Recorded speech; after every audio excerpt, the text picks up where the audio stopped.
I was too small to remember the day I was born. But I was told it didn't rain that day. There were no thunderstorms. My father didn't go to call the village ki dai with an umbrella. I was born simply in a maternity ward of our district hospital. And the moment I knew this, I started crying.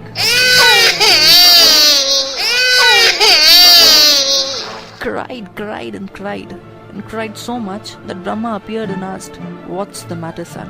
I said it didn't rain when I was born. There were no thunderstorms. Lightning didn't strike anywhere. My father didn't get a promotion on my birth. There was nothing special. I have nothing special. He said, "Son, you are a special child." And I asked, "What's that?" He said, "You don't remember Forrest Gump?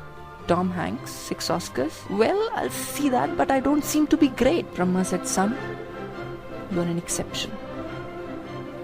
And he disappeared. Does he wanted to say that I was actually great? So great that it took me 3 years to call myself Mount Poche, and then 3 years to realize that my name was actually Varun Chobe and not Mount Poche, and then another 3 years to by heart the spelling and write my name correctly. But the day I wrote my name correctly, I had my first crush. She was real charm, beautiful eyes, wonderful nose. Then I got promoted to next class, and I had another crush. She was real charm too, beautiful eyes, wonderful nose. Then I again got promoted, and this time I had a crush on 2 of them. Every time I got promoted to next class, I got 2 or 3 new crushes, and that kept me motivated, and I never failed. And thus one day the count went past 30. That was double my age. I could not afford those many girlfriends, so I decided not to crush myself among those crushes. And then I met Jenny, and this time I was in love.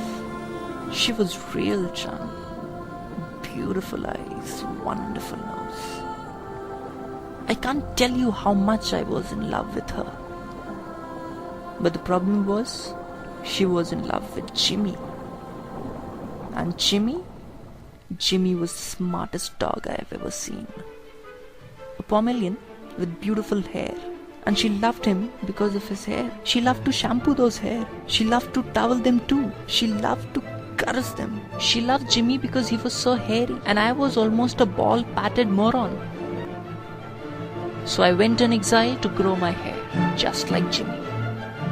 I shampooed them, I conditioned them, and in a year, I was ready with a beautiful pilot on my head. Then I went to Jenny in full throttle, only to discover that Jimmy the dog had died, and Jenny started hating all hairy creatures of the world. She herself went bald. Now should I go bald for her? But I grew my hair for 1 year being in exile. How can I go bald? I had a better option. I left Jenny and went in search of a new girl who was in love with her hairy dog.